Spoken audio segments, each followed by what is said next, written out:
Well, we just got done with the Big Stone event for our second MWC of the year, and this Artifishalleyes thing has been a lot of fun, and down here it was just as much fun as we had in Pierre. It really surprised me. You know, typically this is a live bait body of water, and we were faced with some adverse conditions right when we got here. Well, when I got here, since you were busy gallivanting across the country. It's a good thing Shrek took my place for a couple of days. Shrek did a great job. You guys seen him on the other videos. That first day of practice, there was a lot of fish up shallow, and you know, we really caught a lot of them. I figured I had around 14 pounds with Kevin and Blake, and they were biting the crankbaits. Fire Tiger flicker shads were really good. Looked to me as if flatter water with planer boards and crankbaits was going to be a real big part. We pitched some stuff, we casted, but it just didn't work how it did with the planer boards and the crankbaits. So moving into the second day of pre-fishing, I wanted to maybe fish a little bit further south. There's always reports of bigger fish to the south end, and we played around in the islands. We casted some really nice rock piles, and we caught the living tar out of the bass. I mean, it was one largemouth after the other. Kevin and I were having a lot of fun. And there again, we're casting shad wraps and flicker shads. But that's not what we're fishing for. You're not in a bass tournament. Well, you were in Arkansas, so I wanted to catch some bass to help you represent. I was catching bass while I was down there. I wasn't supposed to either? No. Oh, boy. You should have gave me that message before I left.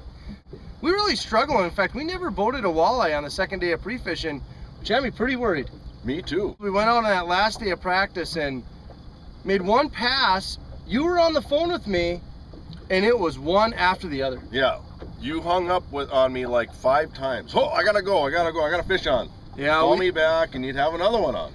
We let the board drag on the first one, and I never really wanted to reel it in. We had some boats by, but got off eventually. Got the second one in, and it was 24.5 incher, real big fish. Had another one come unbuttoned, and then I drug another one till that one came unbuttoned. I knew that's where we were starting the tournament. I finally was starting to get a little excited. Well, he's in Chicago. He can't get a plane to Fargo. So then he's got more time to bother me. If you wouldn't have bothered me, maybe I'd have caught more fish. Yeah, you might have.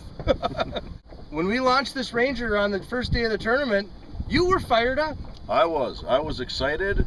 The pictures you were sending me was big fish. We were talking on the phone that day. When I got here, I was pumped up. Yeah, I was too. Apparently I was nervous about lost my breakfast right over the side. On that second pass, boy, there we caught a big one. We got a good one. Now we got the skunk out of the boat. I almost had to hug you through the floor of the boat, which was somewhat embarrassing watching it back, but hey, fishing's exciting. Yeah, you can't hide emotions. Well, the bad thing was we went a long time before we seen another one.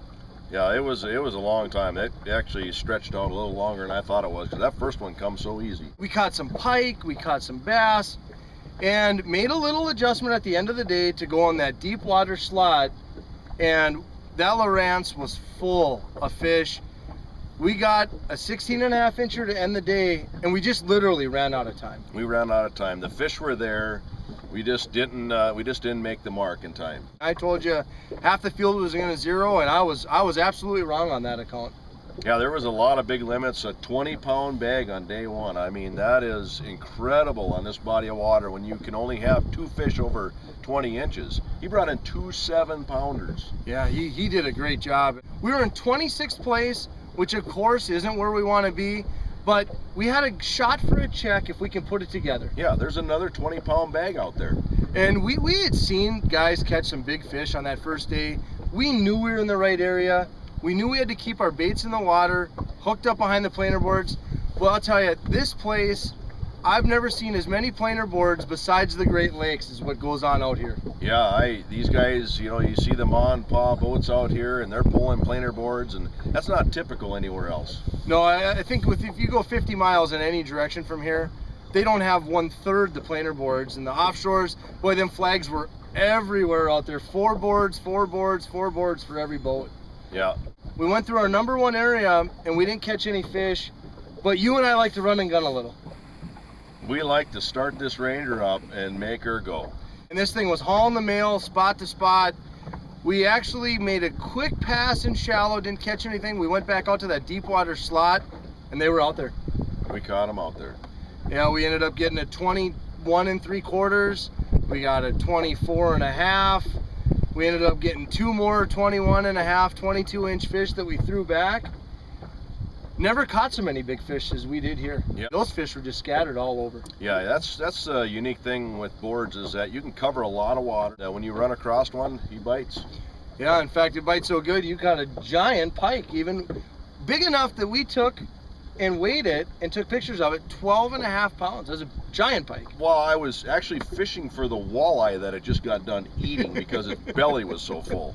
Yeah, that was crazy. The stomach was just big and round. And well, we made a pull back to where I'd caught him on the first day of practice, and there was some fish in there. Yeah, you made a good call on putting the bait in close. You know, we've been pulling these deep fish the whole time, and we wanted to see what was up close, but you had to get that board way out there. Yeah, that offshore was about 150 feet from the boat, and we got one on the inside board. We actually got one on the middle board. We had a limit of fish finally on day 2. Yeah, that felt good. Got enough points got enough fish to move up to 19th place. Another decent finish for us. Not what we're looking for, but we're leaving these places with our head held high. Yeah, being able to compete in professional style formatted tournaments with artificial baits. Artificial was the way it went, and it was great again. This boat is so clean. We don't have any crawler crumbs on it. We don't have leech guts, no minnow slime. It's prime condition. Smells good. It does, and it was hauling the mail 64 miles an hour on the way in. 0.1. Fast, really fast. So that's our recap from the MWC event in Big Stone Lake, Minnesota, South Dakota, Ortonville, Minnesota. We had great accommodations here. It was awesome to have people come down and visit us. And once again, you guys are checking these videos out. You're coming up and talking to us. Thank you for all that support. We sure appreciate it. We appreciate you coming up to us and telling us how much you enjoy it. Yeah, we once again had people come up to us at this tournament. Hey, you guys are the Artifishalleyes guys. Yeah, that's so much fun. And if you guys got pictures and you got videos of these fish you're catching, these walleyes with artificial, whether it's plastic and crankbaits, feel free to put them on our Facebook, artifishalleyes.com. We'd be happy to post them for you, and we love seeing them.